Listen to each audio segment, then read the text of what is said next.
Durante muito tempo eu pensei que o mundo era o Rio de Janeiro. Nasci e vivi lá durante 15 anos. Quase eu não conhecia o mundo, a não ser pela geografia, pela história. E por isso me sinto assim, enraizado na cidade maravilhosa. Redentor, Pão de Açúcar, as praias, a beirada do mar. Em 1930, 35, 37, o Rio era uma delícia, porque era muito calmo e a gente podia andar de bicicleta por ali tranquilamente, no Morro da Viúva, onde hoje há tantas construções, Botafogo, Flamengo. Nasci perto do Clube de Regatas do Flamengo, de regatas, não do campo, por isso sou Flamengo também, desde cedo. Meus pais são moradores do Rio há muito tempo. Meu pai também nasceu no Rio. Minha mãe, ela não nasceu no Rio porque meus avós, naquela época, estavam com atividades em Paris. Mas ela é, digamos, também de coração carioca. E quase toda a família ficou por lá mesmo. Meu pai, o nome dele é Cândido, ele tinha duas atividades fundamentais. A primeira é professor e ajudava no começo, depois dirigiu, na obra que meu avô fundou, que é a Academia de Comércio do Rio de Janeiro, hoje as faculdades ali da Praça 15 do Rio de Janeiro, e ele foi um dos diretores e o primeiro depois de meu avô. Mas ao mesmo tempo ele tinha uma paixão, que era a paixão das artes gráficas. Hoje se fala muito de comunicação, naquela época se falava muito de jornal, trabalhou no Correio da Manhã e teve uma obra genial. Ele fundou na época o que a nossa geração não conhece hoje, que era o suplemento intergráfico, chamava-se SINGRA, suplemento intergráfico, que ia dentro dos jornais, de dezenas de jornais do Brasil. Então ele fazia aquela espécie de revista interna que era distribuída nos vários jornais. A gente até ajudava a recortar pedaços. Então a paixão dele era as artes gráficas, tinha uma tipografia, naturalmente coisa modesta, mas que o interessava muito. Também lecionou, ensinava até na PUC, aquilo que estava referente a toda a questão do jornalismo. A sua vida era mais o jornal. Minha mãe, ela lecionava e a paixão dela era o ensino religioso. Então, apesar de nós sermos numerosos em casa, ela tinha sempre encontrando tempo que dar aulas nas escolas do bairro. E com isso, 50 anos ela foi professora. Nós fomos nascendo e crescendo nesse ambiente. Nós nascemos 8, vivemos 7. Meu irmão mais velho é Cândido, minha irmã Elisa, o outro Luiz Fernando. A seguir, Theo, que já faleceu com 35 anos, em 1972. E depois, ainda Antônio Luiz e Maria da Glória. Todos são casados, exceto minha irmã e muitos sobrinhos por aí que nasceram e cresceram.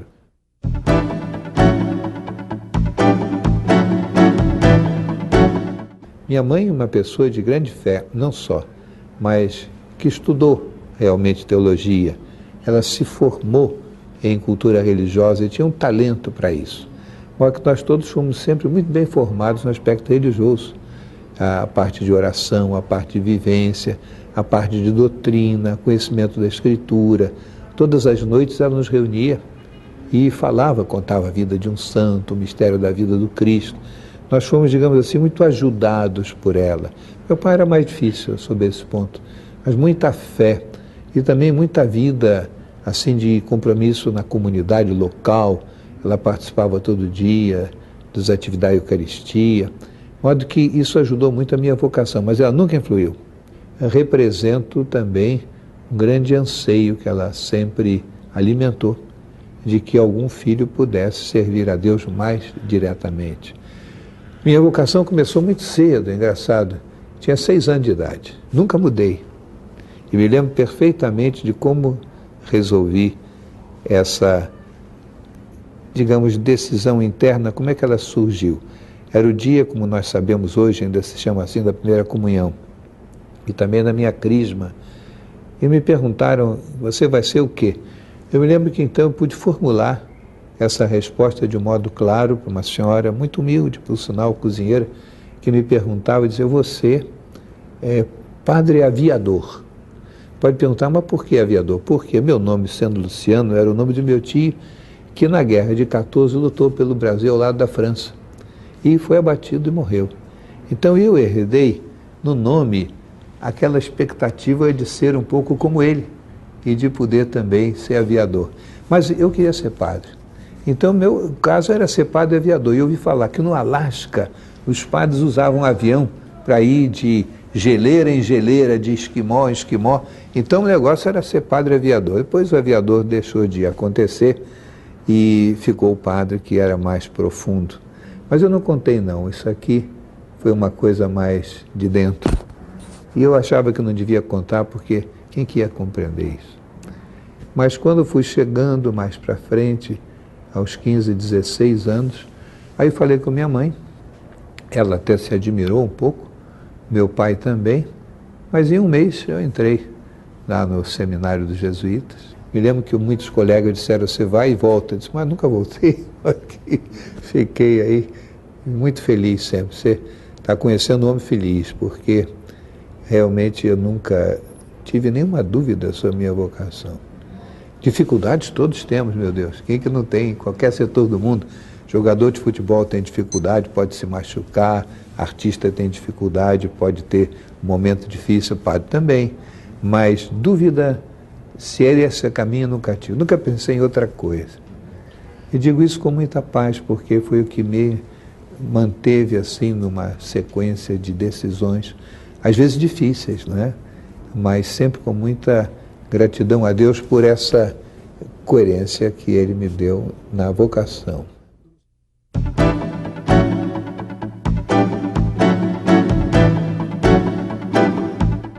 Naquela época já era muito terminar o ginásio. Depois havia o que nós chamávamos antes científico, clássico, segundo grau. Eu terminando isso, entrei realmente no seminário e aí nós tínhamos uma formação mais voltada para a vida sacerdotal e religiosa. Tinha 2 anos de trabalhos e de oração, em que a gente não estuda, não tem currículo normal, trabalhava em hospital, tinha um mês de oração, trabalhava com os pobres. É a introdução, o noviciado, que a gente chama, na experiência da vida religiosa e comunitária. Depois, então, eu tive realmente esse tempo de estudos mais clássicos, aprendi latim, grego, depois também se cultiva mais o português e outras iniciativas, e entrei na filosofia, o curso de graduação em filosofia, e foi esse o curso feito em Nova Friburgo. Chamava-se então aquela casa de estudos dos jesuítas aqui no Brasil, para filosofia.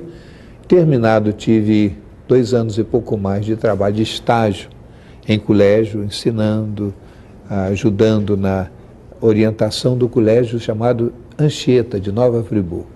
De modo que eu fiquei em Nova Friburgo 2 anos de noviciado, 2 anos desses estudos clássicos, 3 anos de filosofia e 2 anos de trabalho no mesmo colégio. Uma curiosidade, eu quase não saí de Nova Friburgo. De modo que eu fui do Rio de Janeiro para Nova Friburgo e ainda não conhecia o mundo. Quando me disseram, você vai estudar teologia. Aí foram 4 anos em Roma, na Universidade Gregoriana, e foi uma coisa realmente muito importante na minha vida, porque saí do Brasil, comecei a viver em outro ambiente, conheci muita gente. Meus colegas eram de 17 países, ainda era um tempo que se ressentia da guerra. Muitos colegas meus foram soldados, fizeram a guerra, foram presos, sobretudo na campanha da União Soviética, nas áreas pesadas mesmo, de linha de frente. E então foi uma época muito importante para mim, essa da teologia. E naquela mesma oportunidade tive uma experiência que marcou a minha vida. Que eu trabalhei 5 anos em prisão na Itália. Então, esse contato com a prisão, com a vida do detento, com as situações pesadas, aquilo realmente me ajudou muito a viver e escolher um tipo de vida também pessoal, mais austero. Além disso, eu fiz depois o doutorado em filosofia, que foi mais tempo, com 1 ano de estudos de vida espiritual em Florença, e esse doutorado durante 4 anos na Mena Gregoriana em filosofia. Então, se somarmos 3 de filosofia, deixamos o estágio, 4 de teologia são 7, 1 de teologia espiritual são 8 e 4 de doutorado são 12, além do, claro, que é muito tempo, né?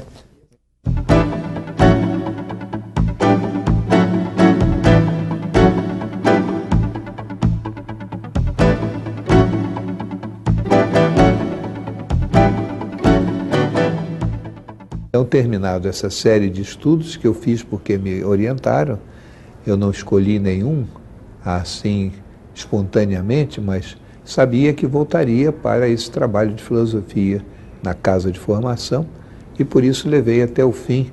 Só que nos últimos anos, outros fazem esse curso mais depressa. Eu fiz mais devagar porque nós temos uma casa em Roma, que é o Colégio Pio Brasileiro, onde estudam pessoas de várias dioceses do Brasil, e ali eu fiquei 2 anos também ajudando, servindo, repetindo matérias com alguns alunos que chegavam. Então, eu já comecei um pouco desse lecionar em Roma.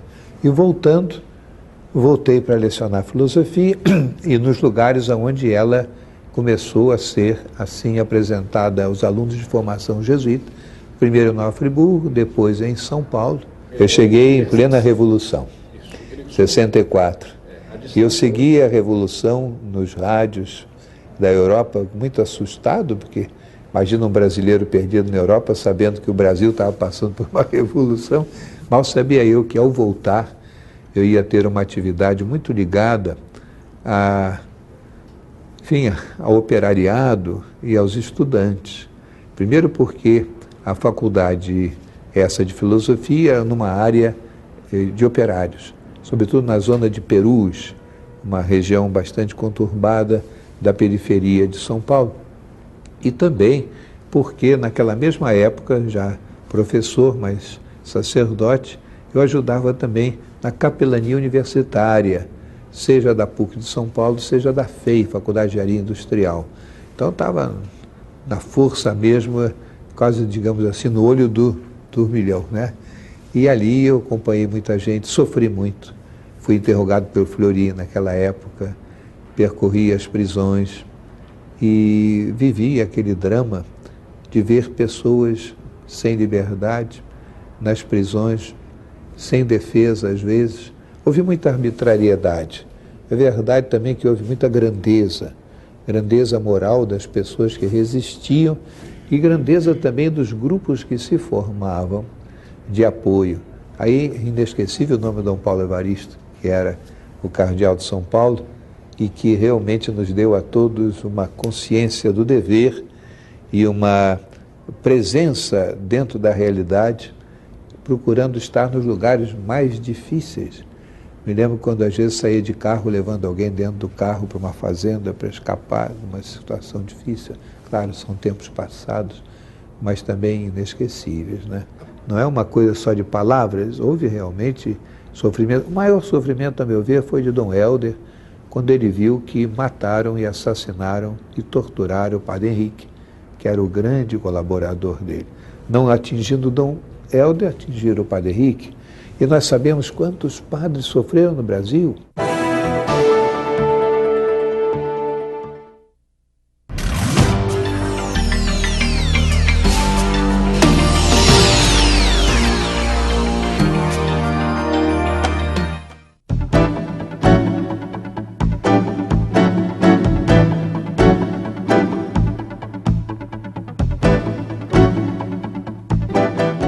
A vida da igreja hoje, católica, no Brasil, ela tem um ponto de apoio muito sólido naqueles anos de 62 a 65, quando se realizou em Roma a grande convocação de João XXIII, depois de Paulo VI, do que nós chamamos o Concílio Ecumênico Vaticano II.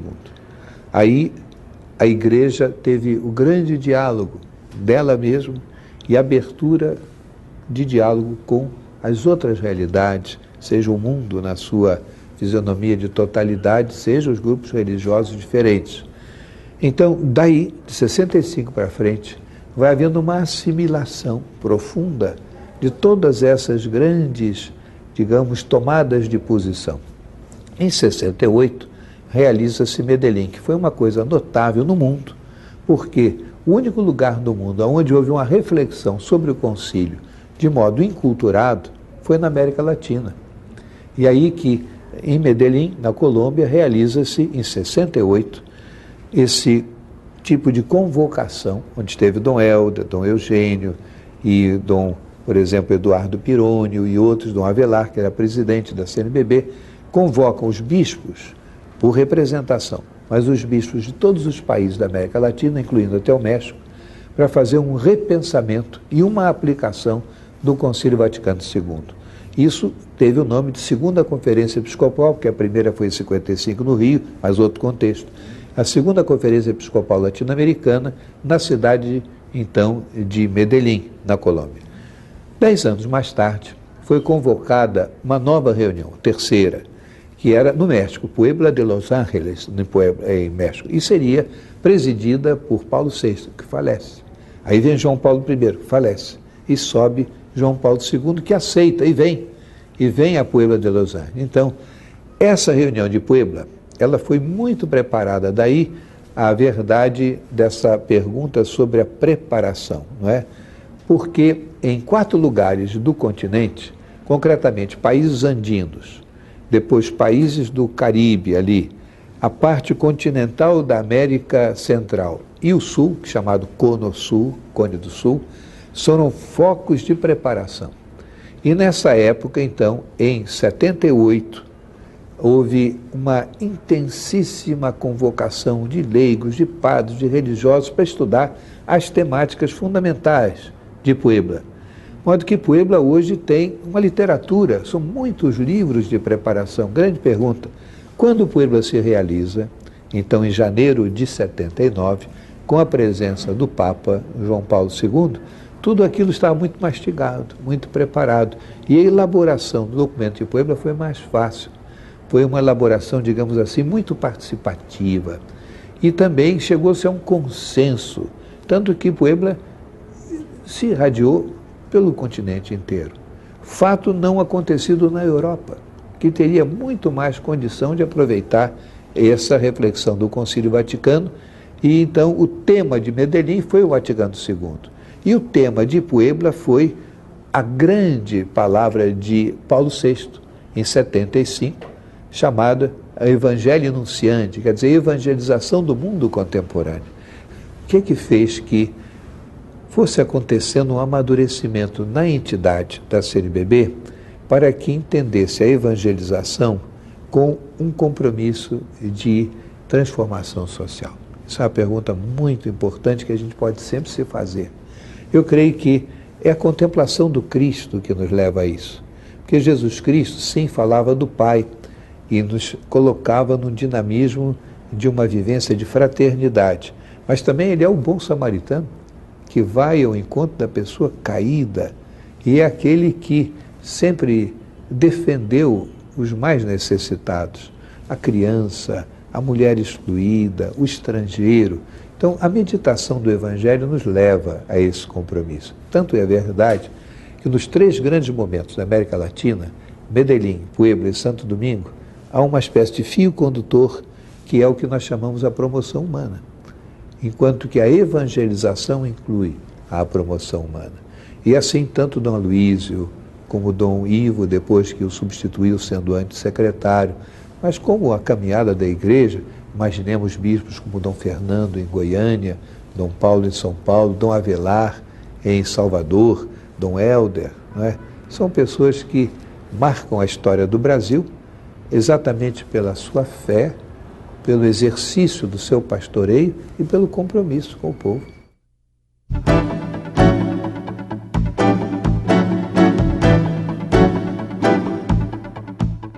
Aí nós começamos uma obra, os jesuítas desta área, que era uma grande casa de formação, onde estudaram paraguaios, argentinos, especialmente missionários de vários lugares da Europa que vinham para o Brasil. Era um conjunto de 120, uma atividade muito intensa de aulas, de repetição, de companheirismo com esses jovens que hoje estão por aí em vários lugares, né? Terminado esse período de formação, eu fui então chamado a ajudar numa fase final de formação dos sacerdotes, que nós chamamos, na nossa terminologia, terceira aprovação. Com um tempo de oração, um tempo de reflexão, um tempo de revisão da própria vida. Isso demora aproximadamente 9 a 12 meses. Eu fiquei nessa função 3, 4 anos. E ela era no Rio de Janeiro e em Recife também, onde eu conheci bem Dom Helder Câmara, naquela época, que nos ajudava muito, e foi para nós realmente um grande inspirador. Digo nós porque o grupo era grande de padres que iam se revezando. Foi quando eu fiquei informado, então, de que devia ajudar num trabalho administrativo dos jesuítas e coordenando as atividades dos jesuítas no Brasil, um cargo assim um pouco novo, e chamava-se interprovincial. E era a pessoa que devia coletar dados, mas também unir as ações dos grupos de jesuítas no Brasil. Isso demorou uns 3 anos e foi terminada essa fase que eu fiquei sabendo que devia me apresentar ao núncio. Eu fui lá, não sabia o que era. Inclusive estava com os olhos fechados por uma infecção. Eu disse, que é isso? Eu não sabia o que era. Eu disse, olha, o Papa nomeou você bispo de Torre de Proconsular. Eu tive curiosidade, o que quer dizer Torre de Proconsular? Nunca ouvi falar na minha vida, Torre de Proconsular. Mas é um lugarzinho da África que dá só nome, porque quando a pessoa é escolhida para bispo auxiliar, ele não tem pedaço de terra, ele não tem, digamos, diocese, mas ele recebe um nome simbólico, não é simbólico, nome honorífico, digamos. Então foi de Torre de Proconsular. Ele disse, não, você vai ser auxiliar em São Paulo. Eu disse, olha, foi só curiosidade, porque eu não estou pensando em ser bispo, não é a minha vocação. Eu gostaria mais de ajudar. Dom Paulo, todos nós o conhecemos, e eu tenho uma imensa satisfação de falar de Dom Paulo, porque eu conheço bastante, outros conhecerão ainda melhor, e tenho por ele uma profunda admiração e veneração. É realmente um homem de grande afabilidade, um homem simples. Ele tem um coração franciscano e tem um zelo pelo bem das pessoas. Um homem de coragem, porque ele se dedicou muito à defesa dos direitos humanos no tempo justamente de 64. Expôs a sua vida várias vezes e sempre conservou no seu íntimo, no seu coração, essa espécie de compromisso com a vida, com os direitos humanos, com a seriedade da missão da igreja. E quando ele, olhando aquela cidade enorme, que já tinha mais de 10 milhões naquela época de habitantes, ele resolveu, conversando com Paulo VI, administrar a cidade de um modo diferente, cortando a cidade em pedaços, fazendo regiões suburbanas e colocando à frente de cada área um bispo que o auxiliasse. Nós éramos 11 bispos e ele nos reunia e conversava e ensinava e ouvia e orientava, de modo que nós fomos aprendizes de Dom Paulo.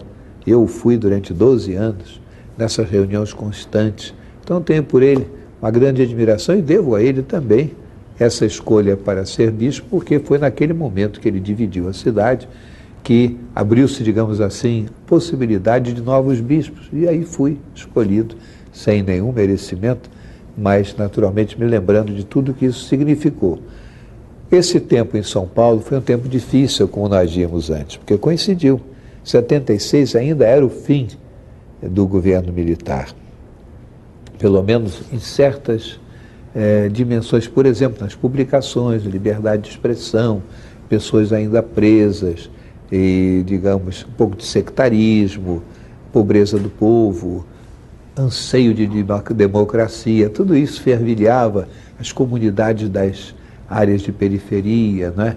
E assim, a parte em que eu fui chamado a trabalhar era a parte leste de São Paulo, que foi dividida em dois, uma Dom Angélico, Sândalo, que teve a parte mais difícil, chamada Leste 2, e eu tive a parte mais para perto da cidade, portanto, confinando com Ipiranga, com o Bairro do Centro, ali no Brás, Belém, pois a área do Carrão, Sapopemba, São Mateus. E realmente me dei muito bem lá, um povo excelente, né? E muita gente, quase 2 milhões de habitantes, com 3 níveis de pobreza, as favelas, as periferias pobres e os cortiços, que tanta gente não conhece, mas na área do Brás, do Belém, ali ainda há muito cortiço, que é uma situação de grande pobreza, de abandono. Então, nessa região, eu me senti muito feliz, tive grandes amigos e colaboradores, e o trabalho era penetrar nessas áreas mais pobres e ali enfrentar o dia a dia do desemprego que já acontecia, da falta de casa, salário insuficiente, depois o êxodo do interior, deficiências no atendimento da saúde, situação sanitária. Então, tudo isso fez um trabalho de 12 anos. Agora, por desejo de Dom Paulo, os bispos que se dedicavam a uma área da cidade, ele também tinha que se dedicar a um aspecto da pastoral, por exemplo, a família, as crianças, pensemos nas escolas, operários. E Dom Paulo me chamou e disse: você vai se interessar do homem da rua, vai se interessar das crianças sem família. E eu comecei. E foi uma coisa que me apaixonou realmente até hoje. Esse trabalho que nós chamávamos na época a pastoral, exercício do pastoreio, em relação ao menor. Alguns não gostam muito dessa palavra, de falar de criança, adolescente, tudo bem, mas para nós era o menor, quer dizer, aquele que precisava realmente de nós. E surgiu um grupo muito bom, me lembro da irmã Maria do Rosário, Dona Ruth, o padre Júlio Lancelotti, tão conhecido hoje, e nós começamos a trabalhar com muitas outras pessoas no nível ecumênico também, outras igrejas colaboravam, e essa caminhada veio continuando até hoje. São 25 anos quase agora de pastoral do menor.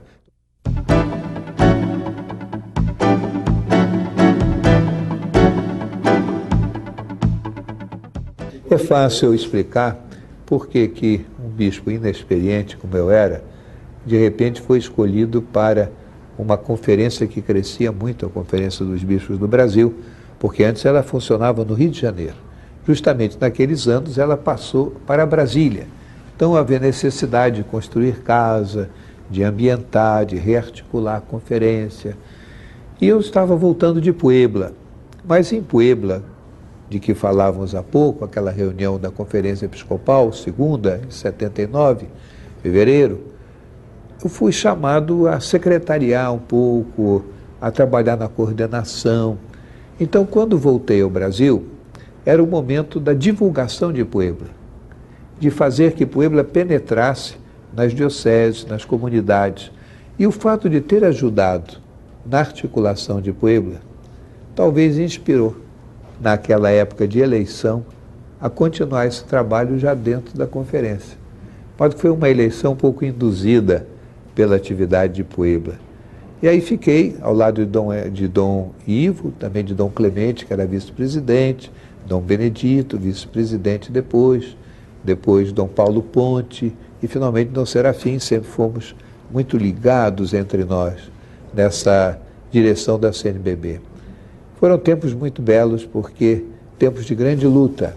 A luta pela reforma agrária, que não aconteceu, a luta pela libertação, a luta pela democratização, a luta também pelos direitos humanos na sua totalidade, e sempre um processo de evangelização em curso, né?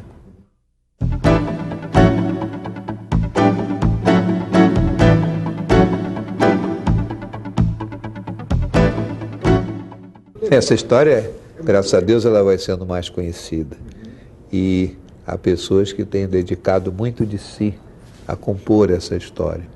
Eu coloco, por exemplo, em evidência todos os trabalhos que foram realizados, Comissão Justiça e Paz, pelas reflexões dos grupos mais comprometidos, e pela série de atividades também em várias dioceses que curtiram mais esse tempo.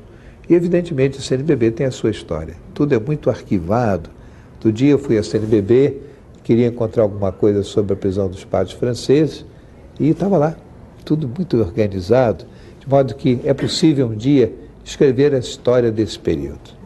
E vai tornar o Brasil mais conhecido por um outro ângulo, o ângulo quase diria da resistência, o ângulo também da paciência, o ângulo da criatividade, o ângulo da fé, que nós creíamos que Deus havia de conduzir o Brasil a uma nova modalidade de convivência, a superação. O problema era como superar um período de violência, no sentido de autocracia, sem uma revolução armada. Como induzir a população a um processo democrático que não passasse pela violência. E graças a Deus isso aconteceu. E sem dúvida, muitos colaboraram para isso, muitos, mas a CNBB também. Estatuto dos Estrangeiros, toda a situação indígena, toda essa questão operária, fazia um conjunto, digamos, de pontos mais nevrálgicos daquele momento. Também a questão dos movimentos juvenis, lembra de Ibiúma, toda essa situação pesada para o Brasil. Então aí precisava de muita reunião, muita reflexão, muita paz de espírito, muita oração, para as pessoas entenderem o que é certo e o que é errado, e que os meios também têm que ser certos. Que não se pode, por uma causa justa, atropelar meios que possam criar, por exemplo, a violência e outras injustiças. A questão do ABC, como nós sabemos, era um lugar onde o operário não é tão pobre assim, ele tinha o seu salário, e tinha a sua função, e tinha a sua capacitação, e tinha a sua cabeça. Por que se fala muito do ABC? Porque o operário é pensante, quer dizer, ele não só trabalha e tem o salário, mas ele acompanha os acontecimentos. Por isso que o ABC não é tanto porque lá tinha tanto operário, mas é porque era uma região mais emancipada também na consciência cívica do nosso operário, capaz de discutir, de conduzir realmente assim sindicatos, né? De ter reuniões em que não só se discutia, mas também se chegava a tomadas de posição, a reivindicações. De modo que foi um grande foco de amadurecimento da democracia. O Papa veio em 80, né?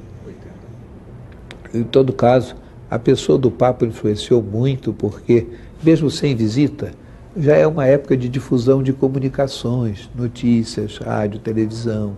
E a palavra do Papa foi muito importante. A palavra do Papa no Brasil. Eu me lembro quando o Papa interessou também a população por essa dimensão social, por essa superação das desigualdades sociais, das injustiças sociais. O Papa, um homem, afinal, que trabalhou, que sofreu a guerra, foi operário também ele, e ao mesmo tempo um grande pensador. Ele foi educando a nossa geração para o compromisso social, ao mesmo tempo que para as grandes questões da evangelização.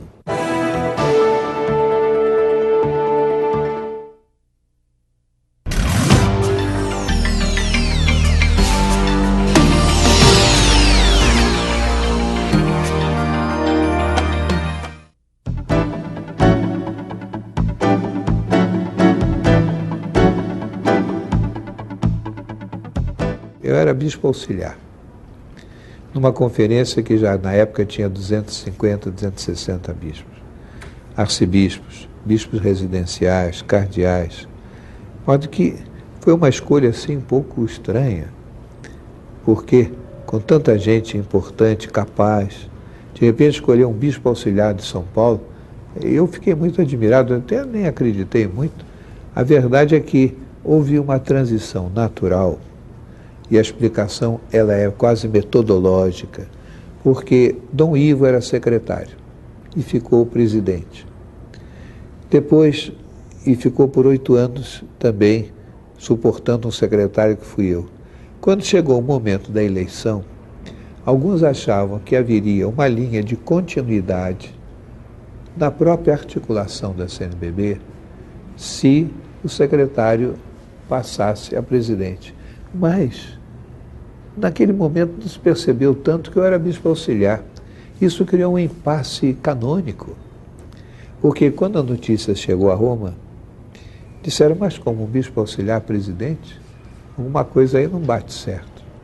Então o Papa, naquela magnanimidade dele, disse, há 2 soluções. Ou se anula a eleição, escolhe-se um outro, ou se convoca o bispo auxiliar para ter uma diocese. E foi o que aconteceu comigo. Então ele me convocou para ir para Mariana, mas ele sanou o impedimento canônico. E houve interpretações políticas no sentido de dizer, a pessoa foi para longe em vez de ficar para perto, e foi para um lugar onde não tem tanta facilidade de atuar. Eu acho que não, porque todo mundo atua na medida do possível. Hoje há meios de comunicação, você pode se expressar. Eu não fui condenado a silêncio nenhum, podia falar, e acabei me ambientando muito, ficando um carioca meio mineiro.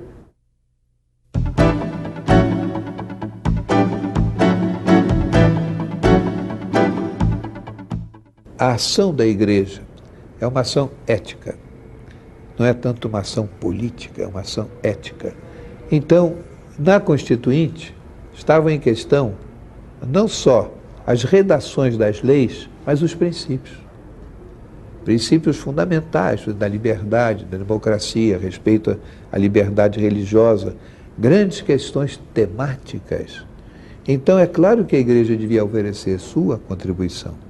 Não tanto em tendo membros ou outros na Constituinte, mas em criar um repensamento nacional naquela recuperação democrática do país.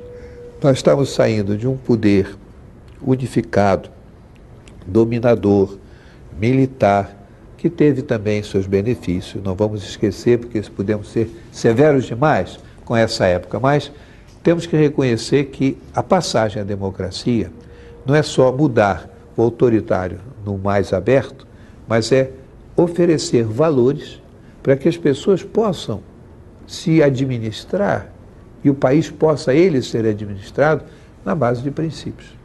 As famosas questões pétreas, né, da Constituinte. Então foi um tempo muito intenso. E a igreja foi elaborando seus documentos, foi oferecendo sua contribuição. Eu me lembro da figura, realmente, de Ulisses Guimarães. Ulisses Guimarães foi, a quem o Brasil muito deve, de grande flexibilidade e que aceitou, também como Sarney na época, eles aceitaram essa contribuição vária, que não era tanto preparada por indicação de lei, mas que foi espontânea e foi chegando. Então houve a grande campanha pelas diretas, houve a coleta de assinaturas. Me lembro quando nós chegamos no saguão do Senado e levantamos uma pilha de abaixo-assinados e lá estava o Ulisses, lá estava o Fernando Cardoso, Henrique Cardoso. A fotografia mostra a pessoa dele ao lado de Ulisses, espantado diante daquela montanha, porque quando eu subi ao gabinete de Ulisses Guimarães, dizer, presidente do Senado, o senhor poderia receber os abaixo-assinados? Pois sim, me entreguem. Digo, mas presidente, é um caminhão. Como um caminhão? Isso é um caminhão, são abaixo-assinados do Brasil. E quando ele desce ao saguão, que tinha aquela montanha enorme de papel, ele começou a rir, de fato, isso não entrava na minha sala. E assim foi. Realmente um momento muito bonito em que o Brasil se fez presente. E a CNBB estava lá, sim, fazendo também o que ela podia, não para influenciar, digamos, de um modo voltado para si, mas para prestar um serviço a serviço do país.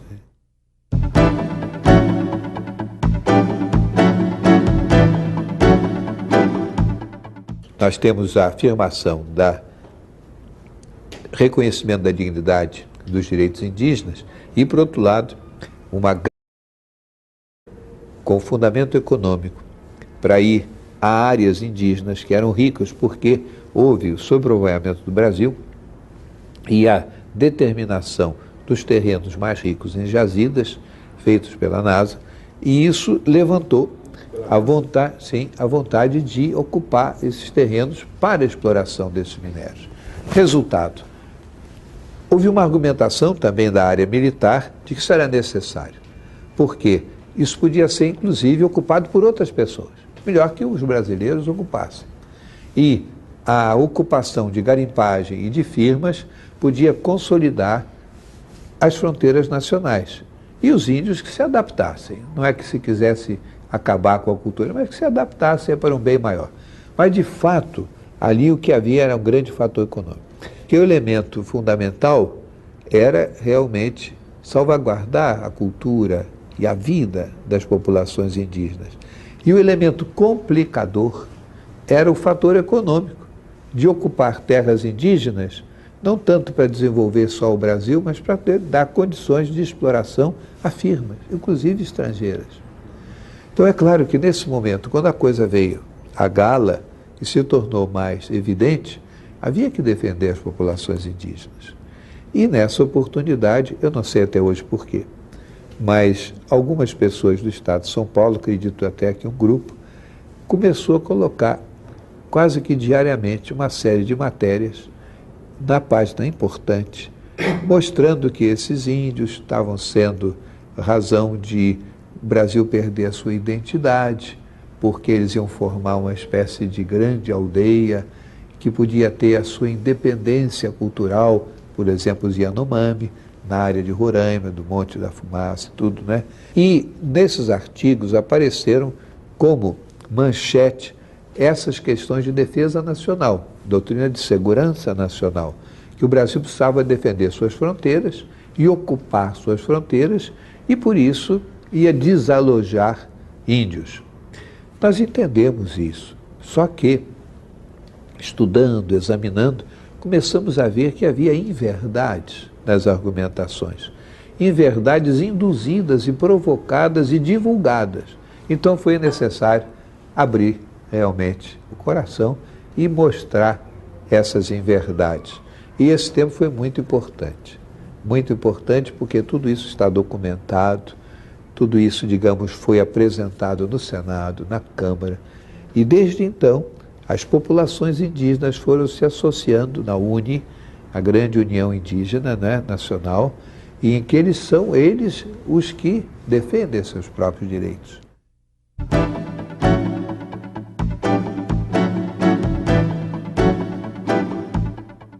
O importante sempre é perceber o aspecto ético. A igreja não se substitui a outros no campo técnico, seja ele qual for. Tem que respeitar. Por exemplo, numa partida de futebol, você vai dizer, não briga, mas você não vai lá e vai chutar a bola no lugar do outro. Você tem que guardar as orientações, por exemplo, na família. Você tem que dizer, olha, eu respeito dentro de casa. Então, são motivações éticas. A mesma coisa aí nós vemos naquela época, quando o Brasil, que tem que partir para o desenvolvimento, ele é solapado nas suas estruturas administrativas por uma fuga enorme de recursos que não chegam à sua destinação, porque as pessoas se locupletam, então é claro que isso arrebenta o país. Então não é mais de dizer é esse ou é aquele, que você pode fazer até uma injustiça, apontando o que é visível e esquecendo o que está por baixo. É como num câncer, às vezes você tem uma perebinha aqui, mas tem metástases ali. Então, se você não sabe onde é a metástase, você pode curar isso aqui e não cura tudo. Então, acho que o mais forte na época, e agora também, é a consciência de que corrupção não. E que mostrar quanto isso lesa o país. E como a pessoa deve se formar para servir e não para se aproveitar. Eu acho que essa consciência cresceu, tanto que estão aí as leis 1840, não me lembro mais exatamente o número, que exige um comportamento ético na pessoa que vai se candidatar. Isso é fundamental e é uma conquista não só da igreja, todo mundo ajudou. Hoje eu creio que a gente pode dizer que um ponto de convergência da cidadania nacional é afirmar que o Brasil, para ser nação, ele precisa saber excluir a corrupção.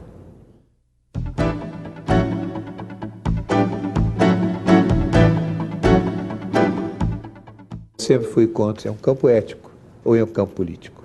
É um campo de política econômica. Eu me lembro conversando com alguns ministros, eles me diziam, não, o senhor não entende disso, eu reconheço. Mas eu insistia naquela época numa visão de Brasil.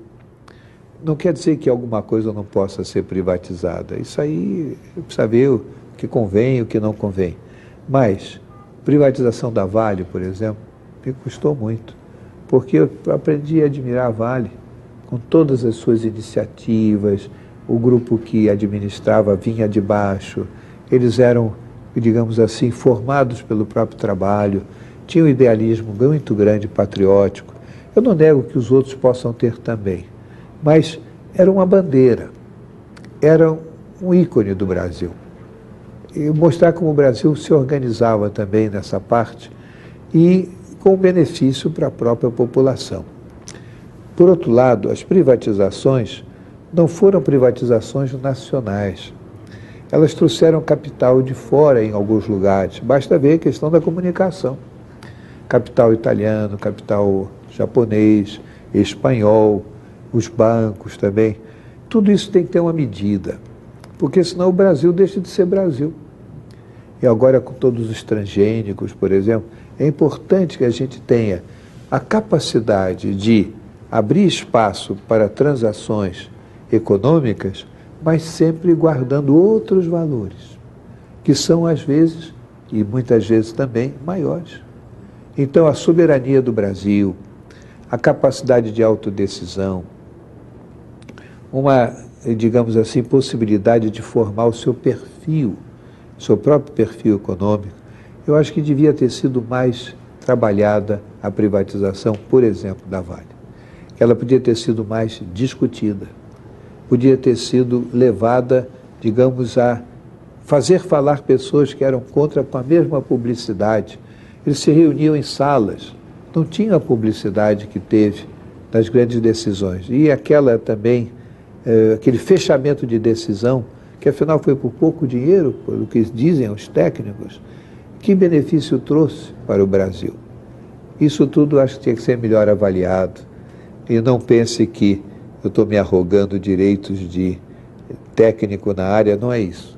Mas eu vi que muita gente que trabalha na Vale, para dar um exemplo, o que avaliava o que estava sendo feito, não chegou a um consenso. E mesmo assim se atropelou. E chegou-se a essa privatização. E a mesma coisa acontece em outros campos, que eu acho que deve chamar a atenção do Brasil. Será que na Alemanha, no Japão, eles fazem essas privatizações, como nós fizemos? Será que os próprios Estados Unidos estaria decidido a abrir para capital brasileiro? Por que nós temos que fazer isso? A não ser por uma grande necessidade. Se é preciso, né, privar-se de um certo benefício para salvar o corpo, tudo bem. Mas a privatização tornou-se quase que uma lei, ou se quisermos, um procedimento estabelecido, quando não foi tão discutido.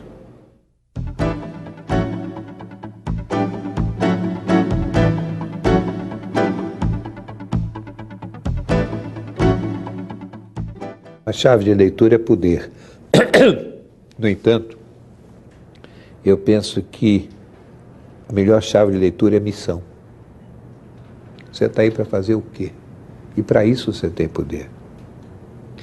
O poder não é indiscriminado para você fazer o que você quiser. Aí pode se tornar um despotismo. Então, qual é a missão do Estado? Qual é a missão da Igreja? Qual é a razão de ser da sociedade? Aí que está o parâmetro de comparação e de colaboração. Então, se o Estado abafa, por exemplo, a Igreja, esquece a missão da Igreja, que é a missão religiosa e ética.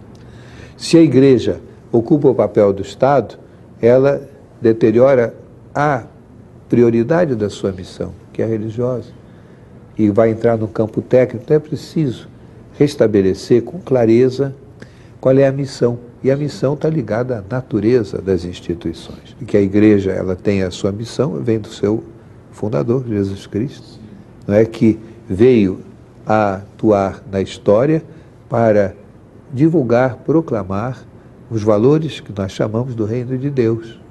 Então é justamente a justiça, a concórdia, o amor e o perdão, a paz, os grandes valores do Evangelho, com a revelação da vida de Deus e da promessa de como essa vida será também nossa vida. Então é um discurso tipicamente religioso. Agora, que introduz comportamentos, então todo um parâmetro ético para a vida da pessoa.